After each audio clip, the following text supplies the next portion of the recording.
So I'm currently training for my first ever marathon. Morning Chips, back out again. 5k into a 19.5k run. Back out on the running. It's going to be on the 26th of May this year, 2024, in Edinburgh. I started my training back in December of this year, and it's going strong. We're starting to get into the real big weeks now as well. So we've got 20 miles on the force a week today, so just trying not to get injured is the goal. But yeah, going strong. So recording everything on my Garmin Forerunner 45 that I got off eBay for 30 quid, which has been working really well for me. But the purpose of today's video is I've got some new running shoes, so I want to talk you through my running shoe setup and show you what I'm working with basically. So for context, I have run a half marathon before. In 2022 I ran the Manchester half marathon. In these bad boys here, the Nike Renew runs. So they've done me really well. I've ran 600 kilometres in them now. So they have been retired officially. So I have cleaned them up and they're now just going to be worn every day. They don't actually look too bad, so wear on the soles not too shabby. These were recommended by Gorham Windblad. It's a Norwegian guy that does running on YouTube.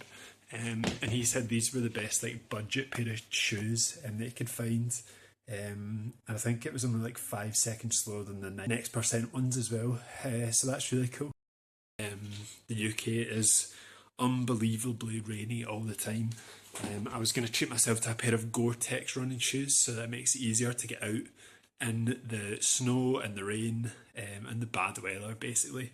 Have came in handy. It's the Adidas Trail Terex shoes that have Gore-Tex sort of mesh upper and I've got Continental soles. Absolutely mock it dirty just now, but these have been, they're super waterproof, which is what I'm after. The Gore-Tex has really helped with that. Pretty stylish as well. The only thing I've found is they're really tough. I've only ran about 60 kilometres in them so far, but they're really tough on your ankles. I suppose with a trail running shoe you're looking for a bit more protection. I'm probably not running enough trails to make use of that protection. I'm just more looking for Gore-Tex, completely waterproof, good for the mud as well. I managed to break these in because right at your ankles here it's quite tough material. So it kind of digs into both my ankles unless I tie them really tight. So maybe I'm not tying them right every time I wear them. So I need to get better at that. So I want to show you my latest purchase in the next clip. So Hoka's first time. I saw Russ Cook, hardest geezer, wearing Hoka's and he's run across Africa, and I thought if he's wearing them, I will get a pair myself and test them out. I also saw a really good deal on the website. It's not sponsored. I just found a really good deal. Paid more money for them, obviously. But these are the Hoka Clifton 8s. So the older model, there's a Clifton 9 version out at the moment.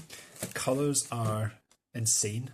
I'm going to call these the Embers because they've got that sort of red into the orange, into the yellow, and then you've got the blue bit of the flame as well. You're cooking in a burnt pan, you fucking dick! Oh my god, leave it! So I've nicknamed the Embers. Shit ton of padding on them as well. So I wonder how these compare to the Nike Renew runs. Let's have a check. Here's my old shoe versus the new shoe. So it looks like we've got a little bit more support in the heel versus this.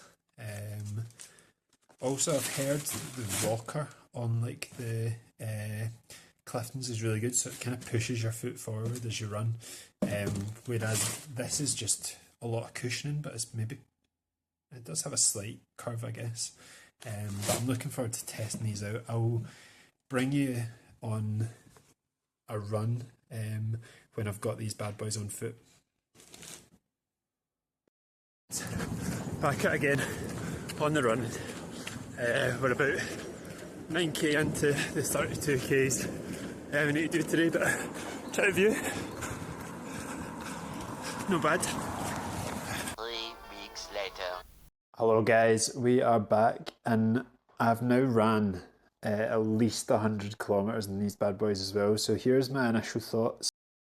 With a pair of Hokas, I'm not running any faster than I was, but what I have noticed is on those long dates where you're doing like 10, 15, 20k, your recovery is a lot nicer the next day. You're not as sore the next day as you would be if I was wearing my other shoes, which has been nice.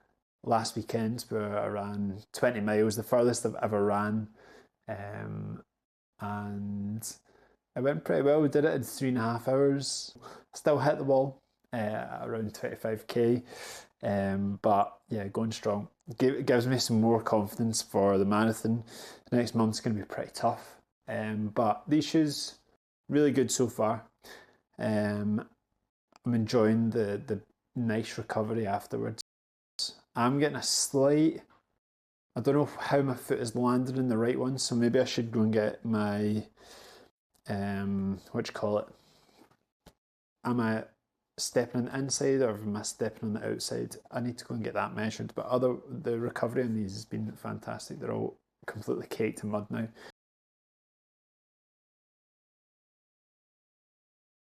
I'm running this event for the Campaign Against Living Miserably, and raising money to support their charity. Campaign Against Living Miserably, or they're known as CAM as well, is a suicide prevention charity. We know that 125 people die every week of suicide in the UK, 75% of them are male, and they're there to offer support, get people talking, and open up about their mental health as well. So it's a good cause. I'll leave the links to donate to the charity page through Just Giving down below or in the comments or whatever. But it's a really good cause. If you can get behind it, I would really appreciate it, and I'm sure the charity would too. But yeah, thanks for watching, and wish me luck for the 26th of May. Opens like, where does it open? From this side, so my coffee's gonna have to go, I think. I'll move the coffee first. Coffee, you can go over here. So Hoka.